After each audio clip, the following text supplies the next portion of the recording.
Ja nii mõnedki teist võivad nüüd imestada, et mis siis seob Estonian Celli ja Siim Kallast. Ja see vastus siin on väga lihtne. Nimelt meie asutamisprotsessis anti põhimõtteline heakskiit selle projektiga edasiminekuks just Siim Kallase valitsuse ajal. Ja üks oluline samm, mis valitsuse poolt tehti, oli sellele samale kinnistule Kundas jaama 21 siin samas, mis on riigimaa hoonestusõiguse seadmine. Aitäh, härra Kallas! Aitäh kutsumast!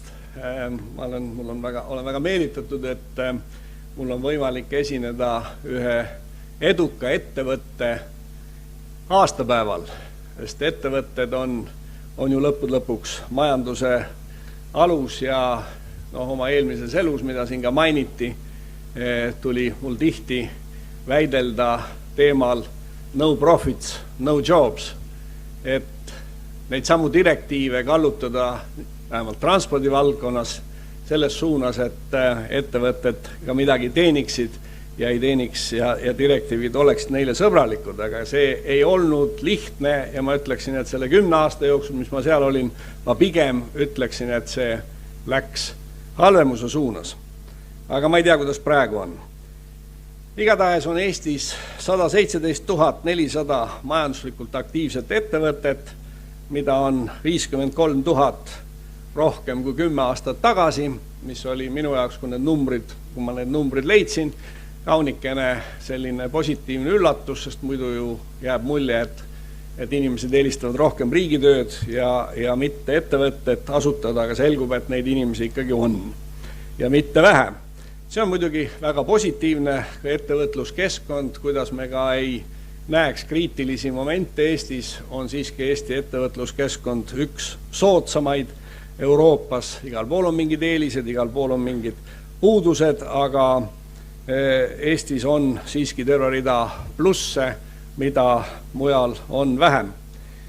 Ütleme, täna on justkui majanduspoliitilised küsimused üldisest poliitilisest nii-öelda arutelust natuke tahaplaanile liikunud. 25 aastat tagasi oli majandus nagu peaaegu kõige tähtsam küsimus. Täna ei ole see justkui enam nii tähtis ja üldiselt see näitab ka, et majandusolukorraga ollakse rahul. Aga siiski me peame vaatama ka tulevikku ja see tulevik ei ole tingimata nii helge, kui me seda tahaksime. Terve rida faktoreid, mis on meie ettevõtlust ja majandust edasi viinud, need faktorid on muutunud halvemuse suunas. Niikuinii on meil probleem, et meie elanikkond väheneb ja viimane statistikaprognoos ütleb, et 25 aasta pärast on meid 10% vähem. Ma rõhutan just siin, et elanike arvu, sellepärast, et elanikud on mitte ainult töötajad, vaid ka tarbijad ja kogu see potentsiaal sõltub lõpuks ikkagi inimestest, nii nagu ütles kunagi William Petty, üks majandusteaduse rajajaid, et väiksearvulisel rahval ei arene ei teadused ega kunstid. Teine asi on meie 25 aasta tagune välisinvesteeringute tohutu sissevool või 20 või vähemalt aastate tagune on muutunud väljavooluks. See on kindlasti asi, mille üle tuleb mõelda. Meie partnerite majanduskasv on jäänud kiduma, ei Soomes, ei Euroopas mujal, ole seda kasvu oli palju. Ka need samad Euroopa abirahad jäävad üha napimaks ja päris selge on, et aastal 2021 see eelarve perspektiiv, mis täna eraldab kõikideks toetusteks regionaalvaldkonnas 358 miljardit eurot, saab olema tunduvalt väiksem. Nii et ka reeglid muutuvad, nii et ka see variant on nagu tuleb näha ka seda vähenemist. Ja meie oma eraettevõtete investeerimisvõime väheneb, nii nagu just äsja avaldatud statistika ülevaade ütleb, et ettevõtlussektori kogukasum oli 2016 aasta teises kvartalis 671 miljonit eurot, mis on 6% väiksem kui varem samal ajal, teatab Statistikaamet. Aga ma ei taha mingisugust paanikat hakata esile kutsuma ja rõhutaksin siin seda, et kuigi Vana Testament ütleb, et äritegevus sõltub Jumala abist, et olukorraga leppimine ja Jumala abile lootmine jätab siiski algatusvõime veidi hooletusse. Ja lõppkokkuvõttes oleme me ikka oma õnne luksepad. Nii et peame olema realistid ja pragmaatikud, võtma tõsiasju nii, nagu nad on, otsima lahendusi ja Tammsaare tõeõiguse 4. köites oli retsept väga lihtne. Ärimees Köögertal ütles, et edukat äri segavad 3 asja: rahvas, pangad ja valitsus. Lõpuks sõltub ikkagi kõik meie algatusvõimest, töökusest ja kohusetundest ja ettevõtluse toetamiseks ja arendamiseks on õige mitmeid võimalusi. Ka Euroopa Komisjoni vastavad programmid tegelevad nendega. Me vajame kindlasti haridust, mis soodustab ettevõtlusesse inimeste tulekut. See on, kuna ma ise olen õppejõud Tartu Ülikoolis ja vahepeal olin ka Tehnikaülikoolis, siis seal räägiti, et inimesed ei taha enam minna ettevõtlusesse, sest need numbrid, mis siin alguses ütlevad, selgub, et see pole kaugeltki nii, aga ettevõtlusharidust peetakse ka Euroopa Liidus täna kõige üheks tähtsamaks asjaks, et ettevõtlus liiguks ja inimesed tuleksid ettevõtlusesse. Nii et see ettevõtlusvaim pluss teadmised on asi, mida saab hariduse kaudu kindlasti kõvasti edendada. Ja haridust ja koolitust vajatakse mitte ainult tudengitele, noortele inimestele, vaid ka vanematele gruppidele, et nad julgeksid oma elus riske võtta ja muutusi ellu viia. Rahastamisvõimalused on kogu Euroopas suur probleem. Kui Ameerikas on ettevõtete rahastamine palju kordi paindlikum, kui seda on Euroopas, siis täna otsitakse igal pool ka Eestis kõiki võimalusi, et ettevõtted, eriti väikeettevõtted paremini rahastada, see on omaette teema. Kolmandaks kardetakse Euroopas ja ka meil ettevõtete pankrotistumist, mida ei kardeta nii Ameerika Ühendriikides. Sellele järgneb ühiskondlik süüdimõistmine ja halvakspanu ja 4. on kõikjal mureks administratiivne koormus. Arvatavasti Euroopas on see väiksem, päris kindlasti on see Euroopas väiksem kui paljudes muudes riikides. Me kindlasti kasutaksime hea meelega oma lähedust Peterburile, mis alates 19. sajandist on olnud aidanud Eesti jõukust kasvatada, aga küsimus on erinevates väärtustes ja väärtustes ei saa teha hinnaalandusi. Meil on siiski võimalusi vene inimestega koos töötada, näiteks turismi edendades, ja me võime ka püüda olla aken Euroopasse nendele vene ettevõtjatele, kes jagavad meie väärtusi ja keda ahistab Venemaa ärikeskkond. Majanduskasv tuleb ikka töö ja kapitali koostöös. Me vajame täna, ma kordan mõtteid, mida ma väsimatult kordan, olen kogu aeg korranud, vajame erakapitali juurdevoolu, suuremat eraalgatust. See pani meie majanduse 25 aastat tagasi liikuma, see viib meid ka täna edasi. Ma rõhutan vajadust laiendada erasektori võimalusi majanduses. Majandussuhted eraomandile põhinevas majanduses on põhimõtteliselt ju vabad kokkulepped vabade partnerite vahel ja pole paremat majanduskorraldust inimeste algatusvõime toetamiseks. Riiklik ettevõtlus, kui tahes veetlev see ka ei tunduks, mingite emotsionaalsete ja lühiajaliste probleemide lahendusena jõuab lõpuks paratamatult korruptsiooni, seisakusse ja bürokraatiasse. Minu hea sõber ja Riigikogu liige Igor Gräzin on kirjutanud ühe artikli riigi majanduse hallid varjundid.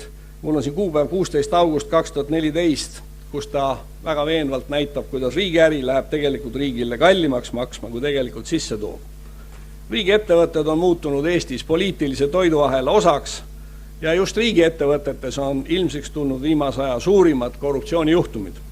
Uurimine käib, mis tuleb veel ilmsiks Tallinna Sadamaga seoses, mis tuleb ilmsiks Eesti Energias. Peame võtma korruptsiooniga võitlust tõsiselt, kriitiliselt läbi vaatama oma majanduspoliitika, et saada aru, mis on juhus ja mis on süsteemne viga. Eestis on ju tegelikult kaunis korruptsioonivaba maa ja ka kõikides küsitlustes ja reitingutes peetakse Eestit korruptsioonivabaks. Aga ma täna küll ei julgeks seda öelda, et see mulje, mis on tekkinud nende viimase aja kõikvõimalike küsimuste pinnal ja kahtluste pinnal, et see mulje meil väga kaua lubab seda head mainet säilitada. Nii et ikkagi küsime endalt, kas on viga süsteemis või on tõesti tegemist ainult juhustega. Mina loomulikult lõpetan oma tänase etteaste ikkagi üleskutsega vaadata julgemalt otsa erastamisele ja erastada riigiettevõtteid. Omal ajal, kui ma tegelesin transpordiga, siis otsisime võimalust Euroopas, et kuidas siis ikkagi saaks raha transpordisse. Vastus oli investeerimispankade vastus oli väga lihtne, aga te erastage. Teil on nii palju asju, mida te võite erakätesse anda ja erasektori raha tuleb just nimelt eraettevõtetesse ja see raha on ka olemas. Nii et ma arvan, et seegi on üks koht, mida ma ka väsimatult nagu kordan, aga ma veel kord, mul on väga hea meel olla siin ja tõepoolest ei saa öelda, et selle ettevõtte maine ei oleks tuntud Eestis, on teada kui üks tehnoloogiliselt kõige edevamaid ettevõtteid ja see, et ta tähistab täna pidulikult oma 10. aastapäeva, on suurepärane näide ja ühtlasi on see kindlasti ka meile kõigile väärt tähele panna, et me peame seda ettevõtet ka toetama nii palju, kui me suudame ja oskame. Aitäh!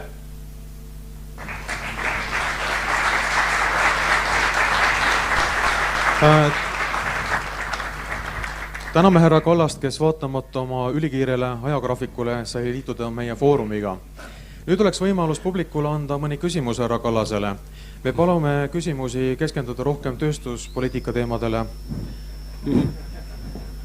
Loodetavasti seda me vajame. Võite mulle nii tund aega veel anda, siin me saame igastel küsimustel vastata. Ma arvan, me läheme siis söögi aja sisse, mida ei tohi kunagi kuritarvitada. Tundub, et meie külalised on ootamatust esinejast rabatud. Et kasutame siis jälle moderaatoritena võimalust, kui tohime. Et härra Kallas, te rääkisite siin, ma ütleks kiidukõne eraettevõtluse toetuseks. Aga kui ma võiksin teie käest küsida niimoodi, et milline oleks teie arvates järgmisel aastakümnel, milline majandusharu Eesti majanduse selgrooks? Mis te sellele küsimusele vastaksite? No see on see kuulus küsimus, et mis on Eesti Nokia, eks ole. Ja ma olen sellele küsimusele vastanud, et see majanduse selgroog on ikkagi inimeste algatusvõime, töökus ja kohustunne. Sest väga raske on teha panust ja öelda, et üks tööstusharu on nüüd see, mida me hakkame just eelisarendama ja siis see tööstusharu kõrbeb. Et no näiteks ütleme, soomlased tegid omal ajal panuse sellele, et hakkasid televiisoreid tootma, aga televiisoreid enam ei ole. Ja terve suur tehas pandi kinni ja no mis me räägime veel muudest näidetest Ameerikas ja igal pool, kus see ütleme, noh see valik paratamatult ei ole riigi käes, see on ikkagi tegelikult nende initsiatiivikate inimeste käes. Küll aga on muidugi riigi käes küsimus see, missugune on see keskkond, mis soodustab seda ettevõtlust ja mis soodustab seda niisugust algatusvõimet. Ja noh, selle järgi saab alati vaadata, et kuidas see mis siis mõni seadus on poolt või vastu. Aga väga raske on, see on levinud küsimus, aga ja sellele öelda, et mis see siis õige on, et me võime öelda, et noh, need tööstusharud, mis on seotud või mis kasutavad Eesti looduslikke ressursse, selge. Seal on teie ettevõte, on põllumajandus, on energeetika. See on kindlasti üks asi, aga teine on lisandväärtuse tootmises on kõrgtehnoloogilised asjad, kus ei ole nagu mingit ressursi küsimust. Ressurss on ainult see, mis on siin ajudes kuskil. Nii et raske on nii öelda. Ma arvan, et õige mudel on, paratamatult vaatad ju teisi riike ka, eks ole, kus ütleme, Euroopas vaadatakse ikka väga suure niisuguse, ütleme, justkui sellise pilguga, õppimispilguga vaadatakse Taani poole, kus Taani on tõepoolest, kus on majandusharud, on väga lai jaotus erinevate edukate ettevõtete ja majandusharude vahel, et ka Taani ise tõenäoliselt, kuigi võitleb kindlasti Märski laevafirma huvide eest, aga see ei ole kaugeltki ainuke. Aitäh, meil on esireas ka küsimus. Härra peaminister. Ligi 30 aastat tagasi sa kirjutasid koos 3 kolleegiga ühe 4 mehe ettepaneku, mis paljuski sai aluseks Eesti imeprogrammile, imeideele. Täna väljendasid sa mõtet, et aastal 2021 võivad Euroopa rahad kokku kuivada, kui mitte päris ära lõppeda. Akadeemik Vardlane on korduvalt välja rehkendanud, et erinevate aastate lõikes on see number erinev, kuid kuskil circa 16–22% Eesti avalikest investeeringutest on kaetud tagastamatu abirahaga. Minu küsimus sulle on, kas aastaks 2021 oled sa valmis kirjutama IME2 programmi, sest Eesti ei ole enam ise majandav? No jah, iseteenindav või tähendab, eks see finantseerimine on tõepoolest investeeringute oma, et kui nüüd nagu väga võtame väga niimoodi robustselt, siis tähendab see lihtsalt investeeringute võimaluste vähenemist, eks ole, et see Euroopa abirahad ei toeta jooksvat administratsiooni. See on see, selles mõttes see ei toeta, ei tekita nagu neid kohustusi, mida tekitab näiteks miinimumpalk.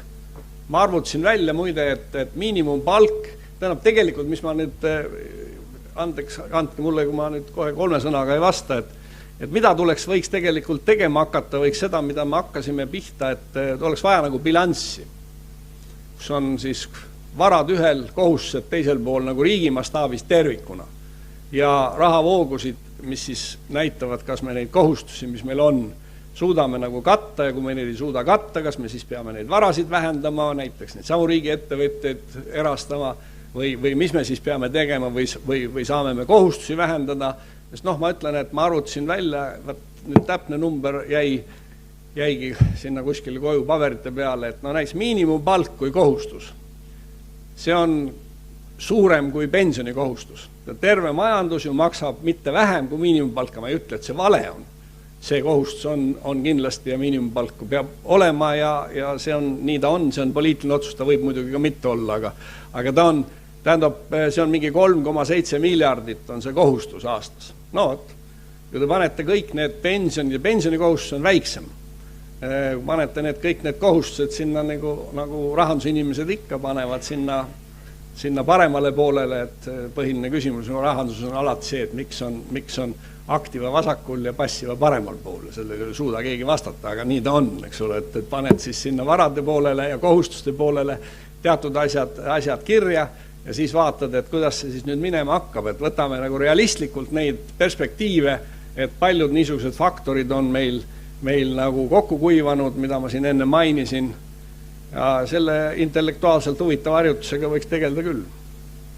Aga sellest tuleb siis nüüd sellest tuleks siis, oleks ikkagi nagu see süsteemne, et mis me siis nagu see süsteemselt teeme, võtame siin maksusüsteem kui selline, mida et selle, nagu sa mingi asja ütled maksude kohta, siis kõik hakkavad küsima ja lahutama selle nagu tervikust, aga tegelikult maksusüsteemi muutmine on alati väga kompleksne, see peab katma siis, kas tuleb mingi muu, kuidas see, ja vaadata, mis see dünaamika on, aga see on omaette ka väga põnev harjutus.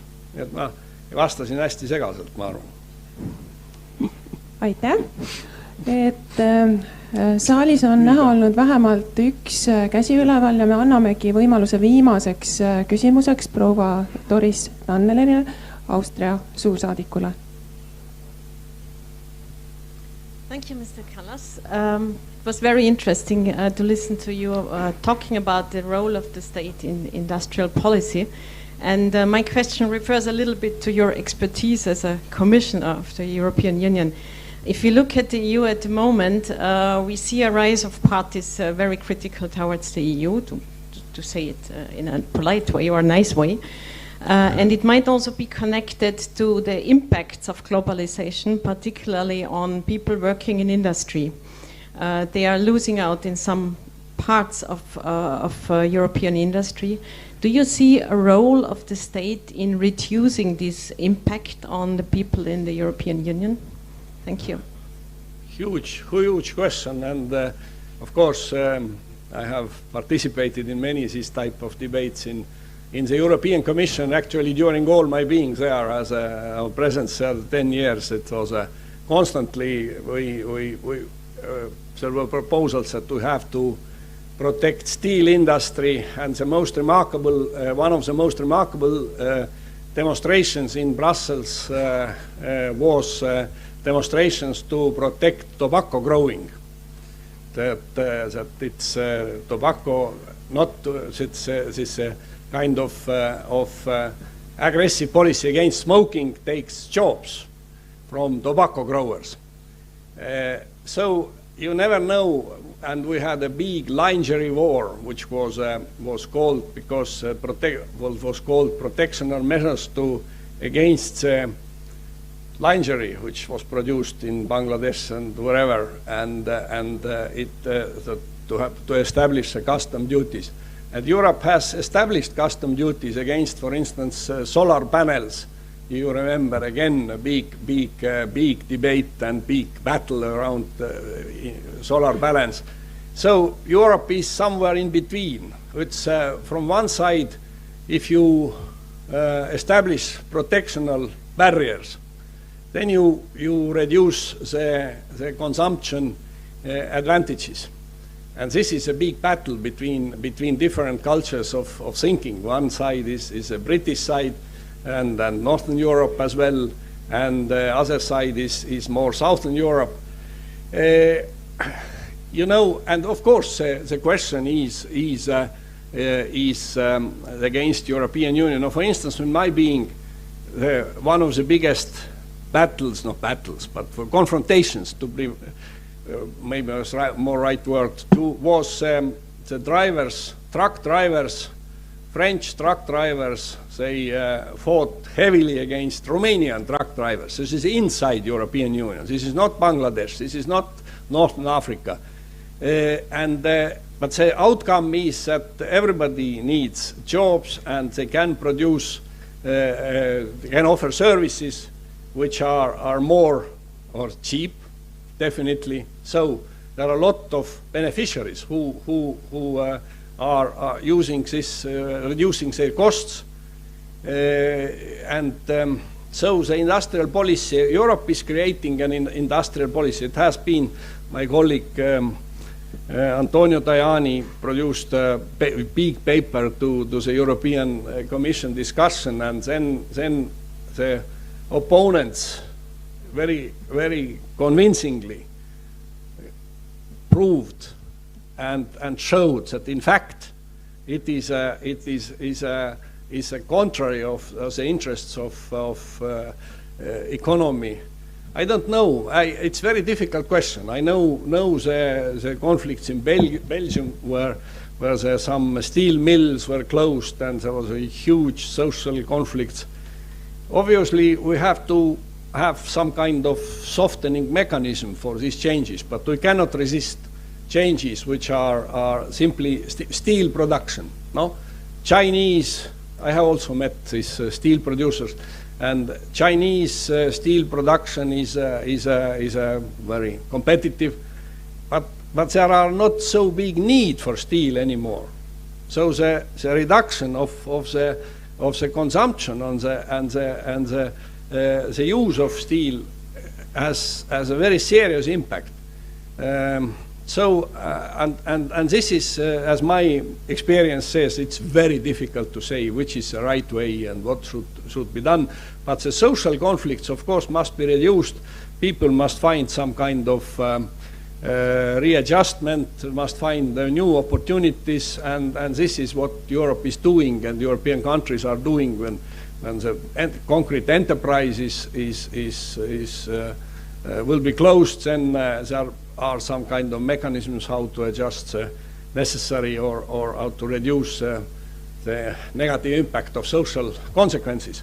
This is probably the only way what can be done, but industrial policy to select some industry which is for all measures preferred, it is a very difficult choice. Sorry, this was a very strategic question, and really I have participated. It's 10 years. I think it's the same today in the European Commission. This is constantly, the question is coming. Now Spanish coal mines, then some fishing, some shipbuilding industry. Again, but that's no. This is only planes, and Airbus is very competitive without any real response. Tänud härra Kallasele. Valik võib vahest palju lihtsam olla: Eesti metsatööstus ja tselluloositööstus. Selle koha peal peame jätkama edasi oma programmiga. Soovime suurt edu härra Kallasele järgnevateks nädalateks.